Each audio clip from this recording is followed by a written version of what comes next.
아동학대 사건을 예방하기 위해 정부가 병원 진료 기록이 없는 아동 5만 8천 명을 전수조사하기로 했습니다. 처벌도 강화하기로 했는데요. 자세한 내용 김나영 육아정책연구소 전생애 돌봄 연구팀 연구위원과 함께 이야기 나눠봅니다. 위원님 어서 오십시오. 네, 안녕하십니까. 네, 최근 안타까운 아동학대 사건이 잇따르고 있습니다. 그래서 이제 우리가 아이들을 조금 더 빨리 발견하고 또 보호해야 한다는 목소리도 높아지고 있는데 지금의 아동학대 현실 어느 정도입니까? 네, 말씀하신 대로 안타까운 사건이 계속해서 발생하고 있습니다. 네. 과거에 비해서 우리나라 굉장히 관심도 많아지고 아동학대 제도 정비도 많이 되었습니다만 아직도 굉장히 심각한 수준입니다. 네. 아동학대 신고는 최근 5년간 굉장히 지속적으로 늘고 있는 상황인데요. 2020년에 4만 3천여 건이던 아동학대 신고 건수가 24년에는 무려 5만 건으로 굉장히 높이 올라가는 상황을 보여줬습니다. 특히 이러한 상황에서 우리가 주목해야 할 부분은 아동 사망 사건의 경우 가정 내에서 발생하게 되면 보호자에 의해서 이 사망 사건이 발견하게 되면은 발생이 굉장히 발견이 어렵다는 부분이 있습니다. 네. 그리고 이제 통계를 통해서도 학대 행위자 중에서 부모 비중이 최근에 굉장히 높아지는 것을 볼 수 있습니다. 무려 82에서 86%에 이르고 아동 학대는 5년간 매년 30에서 50명 정도 발견되고 있습니다. 그래서 아동 학대가 이 주로 부모에 의해서 일어나기 때문에 앞서 말씀드린 바와 같이 보호자가 그 사실을 은폐하게 되면은 사실상 발견하기가 굉장히 어렵습니다. 네. 왜냐하면은 영유아 같은 경우는 우리가 쉽게 예상할 수 있죠. 의사 표현이 굉장히 어렵기 때문에 학대 징후를 발견을 한다거나 그리고 신고 후에 이 아동을 보호하고 하는 취지 이런 정책들을 하는 것에 있어서 매우 한계가 존재한다고 볼 수 있겠습니다. 특히 2세 이하의 아동 학대 그 발견 비율을 보면요. 24년에 2.42% 수준으로 네. 전체의 3.57보다도 매우 낮은 수준인 것으로 알 수 있습니다. 네. 그래서 또 더해서는 이렇게 2세 미만 아동이 발견되는 경우는 굉장히 심각한 경우가 발생되고 나서 발견이 됩니다. 그래서 22년, 24년 통계를 보게 되면은 2세 이하 아동 비중이 이제 사망으로 발견되는 경우가 굉장히 47%가 네. 높은 것으로 나타나서 이런 영유아의 특성 그리고 최근 이런 사망 사건으로 이어지는 이것에 대한 우리가 굉장히 경각심을 가지고 조기에 발견하고 그리고 그 이후에 피해 회복을 강화할 필요가 있겠습니다. 네, 제 생각보다 훨씬 심각하군요. 맞습니다. 그래서 네. 정부가 관계부처 합동으로 아동학대 예방 및 대응 강화 방안을 발표했는데 네. 이번 대책의 핵심이 뭡니까? 네, 크게 이제 두 가지로 볼 수 있겠습니다.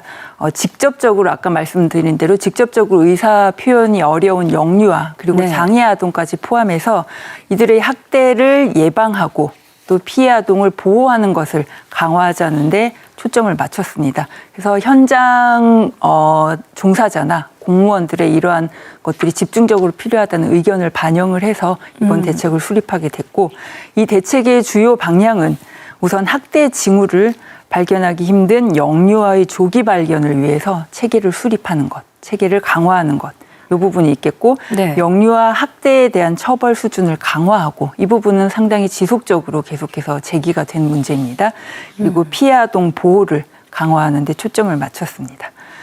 사실 현재 관련 제도들이 마련되어 있기는 한데 네. 위기 정보가 반복적으로 입수되고 그리고 입학 연기 등 다양한 징후가 있음에도 불구하고 사실 조기 발견이 쉽지 않은 상황입니다. 그래서 네. 이렇게 발굴하는 체계를 우리가 총체적으로 점검을 하고 그리고 아동 보육이나 교육기관들의 어떤 협력 체계를 좀 강화하는데 또 초점을 맞췄습니다.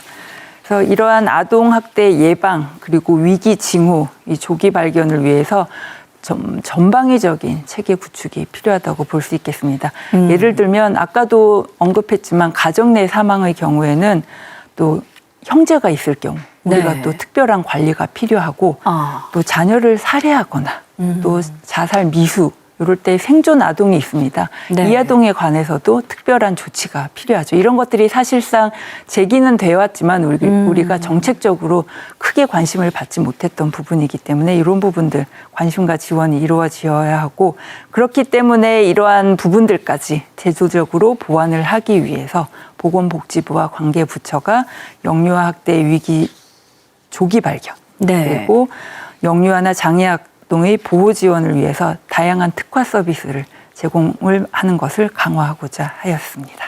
네, 이번 대책에서 좀 눈에 띄는 부분이 병원 기록이 없는 영유아를 전수조사한다는 겁니다. 네. 아무래도 방치되어 있는 아이들을 발견하기 쉬운 그런 방법이 될 것 같아요. 네, 맞습니다.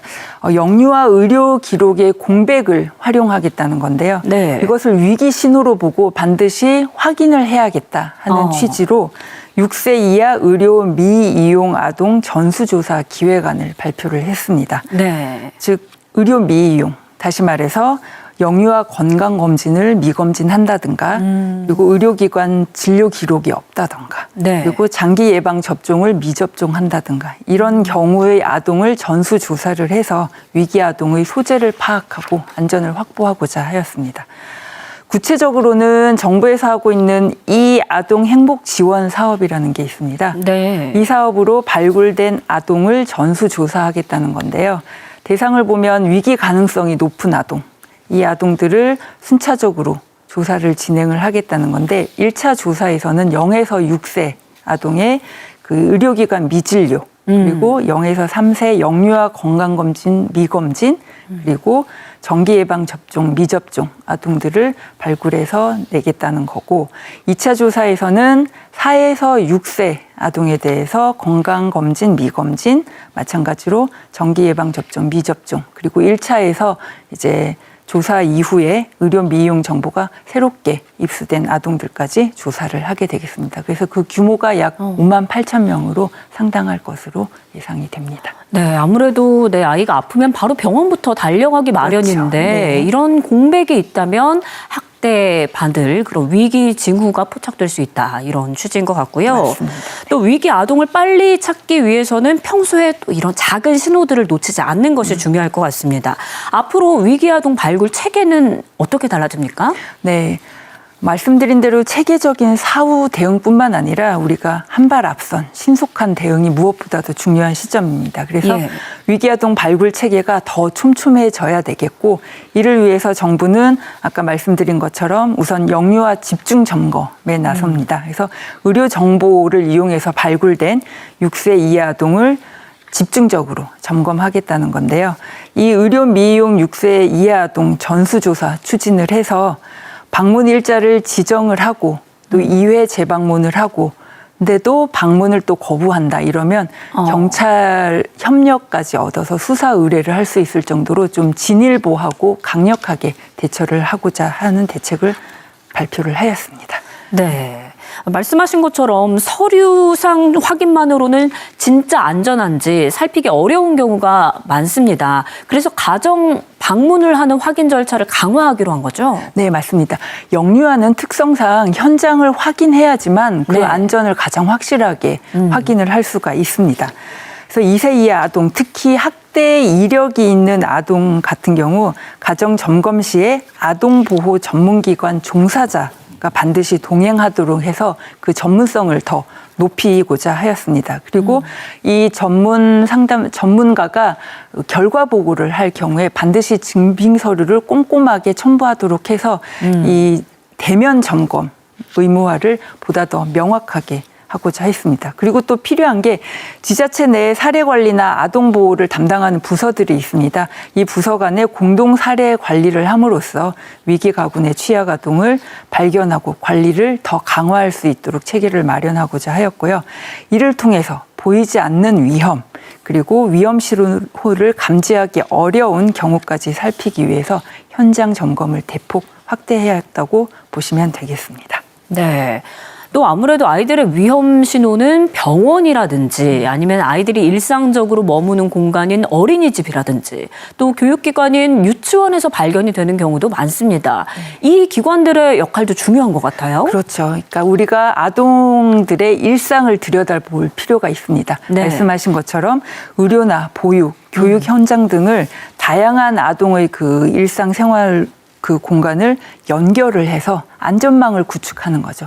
가장 쉽고 기본적인 역할이 되겠습니다. 그래서 아동의 일상 공간이 위기 신호를 전달하는 그 창구가 될 수 있도록 다양한 점검 시스템을 마련하고자 합니다. 그래서 첫 번째로 볼 수 있는 게 우리가 계속 말했던 그런 의료 서비스 연계들, 그 영유아 건강 검진이라든가 생애 초기 건강관리 사업 등을 이용을 해서 계속해서 아동의 건강과 안전을 점검을 하는 거죠. 특히 영유아 건강 검진 같은 경우는 검사 방법에 외상 등의 징후들을 반드시 검사하게 함으로써 아동의 건강이나 성장 상태를 점검하도록 하였고, 그리고 가정 방문 사업을 또 확대를 합니다. 네. 그래서 전문 인력이 2세 미만 영아 가정에 직접 방문해서 건강에 대해서 상담하고 관리할 수 있도록 생애 초기 건강관리 사업을 진행을 합니다. 네.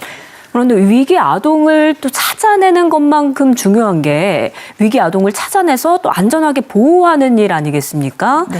자, 피해 아동 보호 시설 어떻게 보강이 됩니까? 네, 그렇습니다. 말씀하신 것처럼 위기 아동을 발견하는 것도 중요하지만 아동이기 때문에 특히 그 뒤에 사후 관리를 하는 것이 굉장히 중요합니다. 네. 하지만 안타깝게도 안전하게 보호할 공간이 매우 부족한 상황이고 그렇기 때문에 정부에서는 학대 피해 아동 쉼터를 확충을 함으로써 공급 부족이나 접근성들을 해소를 하고자 이번에 대책을 마련하였습니다. 그래서 지자체별로 학대 피해 아동 쉼터를 시도별로 1개소나 2개소 특별히 지정해서 운영을 하도록 추진을 하고자 합니다.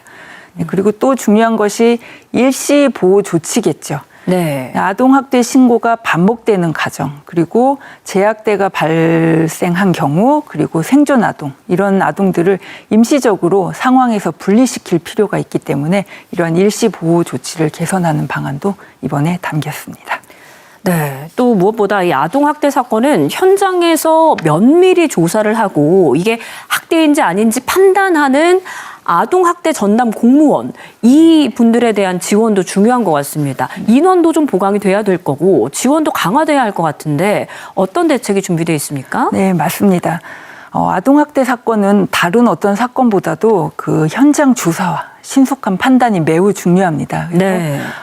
신고 직후에 그 현장에 가서 학대 여부를 판단을 해야 되고 필요하다면 즉각적으로 분리 조치까지 이루어져야 되기 때문에 현장에서 신속하고 명확하게 판단을 해줘야 되고 따라서 아동학대 전담 공무원의 역할이 매우 중요하다고 볼 수 있습니다. 하지만 이 전담 공무원의 인력이 턱없이 부족한 상황이라서 전담 공무원들이 해결해야 되는 사건의 숫자가 굉장히 많아서 인력을 보충함으로 인해서 이 부담을 좀 완화해주는 방향으로 가겠다는 내용을 포함을 했고, 또 업무 수행 경비 같은 이런 활동비를 또 지원함으로써 좀 더 운신의 폭을 넓힐 수 있도록 하는 대책을 담았습니다.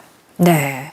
또 아동학대 예방과 함께 또 피의자에 대한 엄정한 대응도 중요한 것 같습니다.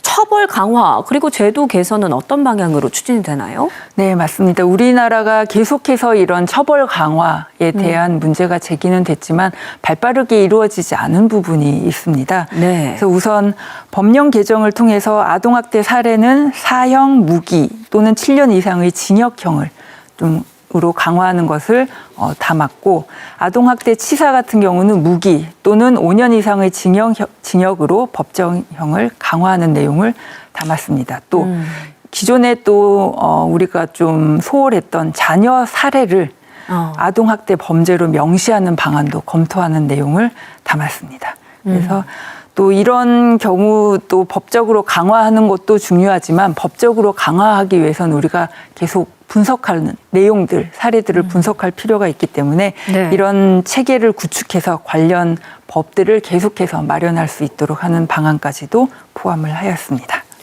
네, 또 한편으로는 양육의 어려움이 학대까지 이어지지 않도록 사전에 미리 가정을 지원하는 것도 중요해 보이는데요. 학대 예방 그리고 가정이 회복할 수 있도록 지원하는 방법도 있을까요? 네, 그렇습니다. 양육의 어려움이 이 아동 학대로 이어지는 경우를 국민들께서는 뭐 신문이나 언론 통해서 굉장히 많이 보셨을 텐데요. 네. 크게 두 가지 이런 것들 예방하기 위해서 정부가 내용을 담았습니다. 이제 부모가 올바르게 자녀를 기를 수 있는 교육을 확대하는 방법, 네. 그리고 사회와 지속적으로 연결하는 방법, 이 두 개를 크게 골자로 해서 마련을 하였는데요. 부모 교육을 확대하는 부분은 아동 발달 단계별로 부모 교육을 제공을 하고 긍정 양육 그리고 학대 예방 교육을 활성화하는 방향으로 방안을 담았습니다. 그래서 부모님들 아동 수당 그리고 부모 급여, 첫 만남권 이런 것들을 지급받는데 그것들을 지급받을 때 이제 QR 코드나 안내문 혹은 링크 등을 제공해서 교육을 받을 수 있는 상황을 계속해서 노출하도록 하는 방법을 제안을 했고요. 네. 그리고 또 한 가지는 정부 24를 통해서 관련된 교육 정보들이 굉장히 산재되어 있습니다. 네. 그것을 정부 24를 통해서 좀 하나로 묶는 방법까지도 실효성 있는 방법을 제안했고, 그리고 사회와 연결되는 부분에 있어서는 네. 집중 사례 관리를 하는 것으로 볼 수 있겠습니다. 그래서 방문형으로 가정 회복을 지원하는 사업으로 볼 수 있겠는데요. 전문 인력이 가정으로 방문을 합니다. 네. 그래서 사업명은 방문 똑똑, 마음 톡톡 이런 사업이 있는데 이 사업에 참여했던 가족 1년 후에 이제 결과를 보면 재학대 발생 비율이 3.1%로 전체의 8.7% 수준에 비해서 매우 낮게 나타났습니다. 그래서 우리가 이런 이 방문 사업이나 여러 가지 정신 건강 관련한 사업들을 연계해서 보다 가족의 구성원들이 건강하게 지낼 수 있고 사회와 연결될 수 있도록 하는 사업을 마련을 했습니다. 네, 아무래도 직접 방문을 해서 대면해서 심리적 어려움을 또 상담해주고 하기 때문에 확실히 효과가 더 좋을 것 같습니다. 자, 마지막으로 장애 아동의 경우에는 그 특성을 이용한 맞춤형 대응이 필요할 것 같습니다. 네. 장애 아동 학대 대응은 어떻게 강화가 될까요? 네, 아동 중에서도 특히 장애 아동은 그 어려움이 더 큰 것을 우리가 쉽게 예상을 할 수 있겠죠. 네. 학대 상황 설명도 어렵고 그리고 도움을 요청하기는 더더욱 어렵습니다. 그래서 이러한 장애 아동에 대한 맞춤형 대응이 절실한데요. 학대 의심 사례 1,479건 중에서 아동 학대 사례가 700건으로 판명이 됐고 네. 그중에서 발달장애 아동 학대 사례는 608건으로 무려 87%에 달하고 있습니다. 그래서 장애의 특성을 충분히 이해한 맞춤형 이런 체계가 필요한 상황이고 이 장애 아동을 위해서 그래서 특화 쉼터 운영을 추진을 하게 됩니다. 그래서 장애 아동의 보호, 치료, 양육에 초점을 맞춰서 이런 특화된 시설을 운영하도록 하고 무엇보다 중요한 것은 종사자 교육이 되겠습니다. 아동학대 대응 종사자를 대상으로 해서 장애에 대한 이해, 교육도를 높이고 그리고 장애인 복지시설 종사자도 또 놓칠 수 없겠죠. 이분들에 대해서도 아동학대 예방 교육을 강화를 합니다. 네. 그래서 이러한 것들을 통해서 대응 체계를 궁극적으로는 강화를 합니다. 그러니까 학대 대응 협의체를 정례화하고 그리고 대응 절차 수행 시에 반드시 장애인 권익 옹호 기관 등의 의견을 청취하도록 하고 있습니다. 네, 이런 다양한 대책들로 꽃 같은 우리 아이들 아동 학대가 줄어들기를 간절히 바라보겠습니다. 네, 지금까지 김나영 육아정책연구소 전생애 돌봄 연구팀 연구위원과 이야기 나눴습니다. 위원님, 오늘 말씀 고맙습니다. 감사합니다.